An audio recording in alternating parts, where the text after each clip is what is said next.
So when you see and feel that thing that you wake up with every morning, you know that you can do it. It's just up to you to take the first step, then the second step. And so thus, with the fact that that was my 13th CD or something like that, I figured that I could go ahead and, stick my chest out a little bit, just say, poetically justified, meaning poetic justice, at the fact that I have worked my behind off. But when you do that, following that thing that's in your stomach, the thing that comes out is poetic justice. It's the fruit of the seeds that you sowed, if you believe it, as it relates to the Bible. It is faith, and any kind of faith with works gets you what you need. And it always works out that way. So, Poetically Justified, one of my favorite tunes off that is a song called Danny's Song.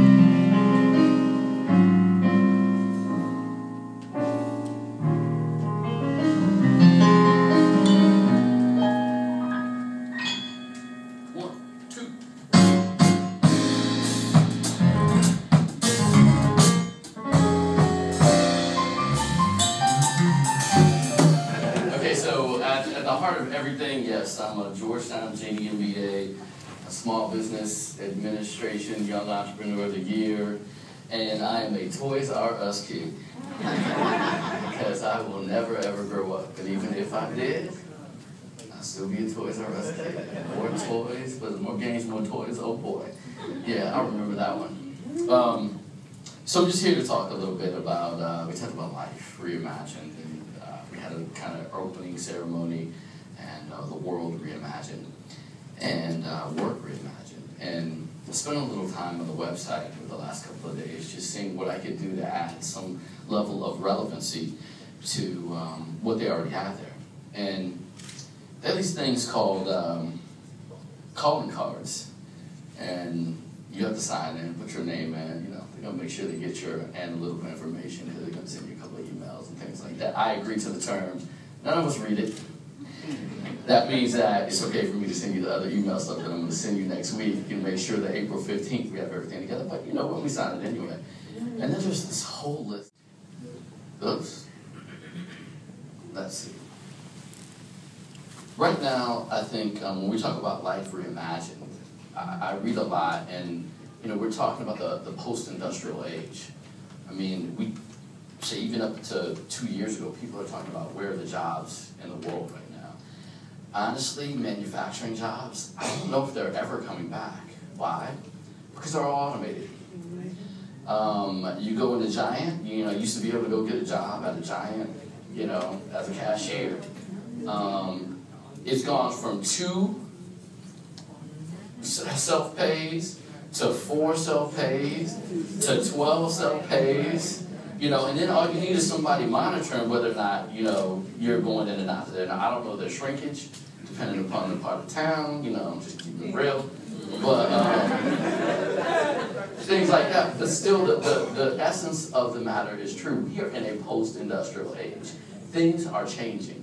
The world is changing, and that's why I kind of also with the work reimagined and the life reimagined, it is the world reimagined. I think also it's the age of human awareness. We're all asking a lot of questions about why in the heck am I here? I just know that I don't get up every day to go to a job so that I can make money to go buy stuff, and buy stuff that I may or may not be able to afford, so that I can then go back to work somewhere I don't like, in some cases, maybe some of y'all, I don't know, to do the same thing again next week.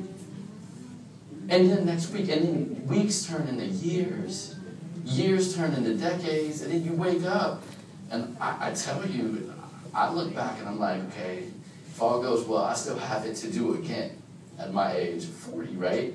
But I always want to continue to do my thing, I also think that we're between the boomers, the parents of the boomers, the Xers, the Generation Yers, it's a different mentality that we're thinking. And I'm glad you all are here today to talk about entrepreneurship and just life in general, because we used to be taught to go get a job. You work for 30 years, you have a pension. Whether it is the economic state of the country and Social Security, whether it's the economic state of the country and we're dealing with your pension that was pilfered and no longer exists, your 401k that goes from here to here to here to here, which creates stress, knocks some of us out with heart attacks, strokes, things of that nature. The one thing I found that keeps me going is some level of entrepreneurship. So entrepreneurialism, I think, frees you up a lot, yet it still has some levels of accountability. You know what I mean? That, I don't want to fool you all into thinking, go out and quit your jobs tomorrow, it's all going to be good. This is hard work. So, job versus entrepreneurial oriented lifestyles.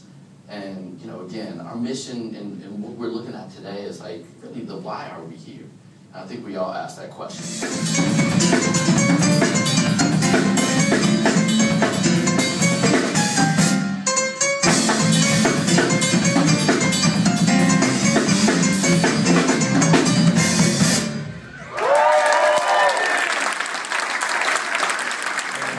Between myself and our esteemed CFO, we will definitely do more business with you coming up soon.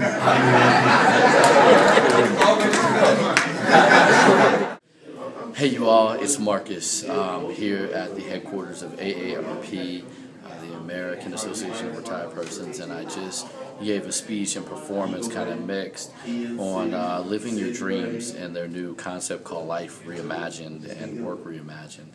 Check it out, Google it. It's very neat for even those that are younger and not members. You put in your email and it takes you through a process with these things called calling cards. It's really neat, and that's what I did in my research. I went through the whole process in order to get ready to speak. I met a guy who wanted to have a jazz club called Sweet Sax right here. I met a woman who's a federal health attorney that wants to be an entertainment attorney. I met people who had ideas and had already gone through the business plan process, but they saw my slides in the Living Your Dream slides, and you had the whole concept of, what is your dream, dreaming, planning, executing, listening, and learning, and having the vision board. And I enjoyed performing tonight, but the real thing I enjoyed was just talking to people and taking questions. I could have done that all night long. Dwayne, who's taking this video, had to stop me. I mean, they were like, come on, we got to get ready to get out of here. But it's my mission. My mission and what I really like to do is to give back and to get people right back to the point right before they gave up, or to empower people, who are out there to do what they really think that they want to do. So our flow question for you this week is, what do you like to do? Who are you? You know what I mean? I want to know what you like to do to reach out to people to make a difference, and how you can use your skills to get other people to flow.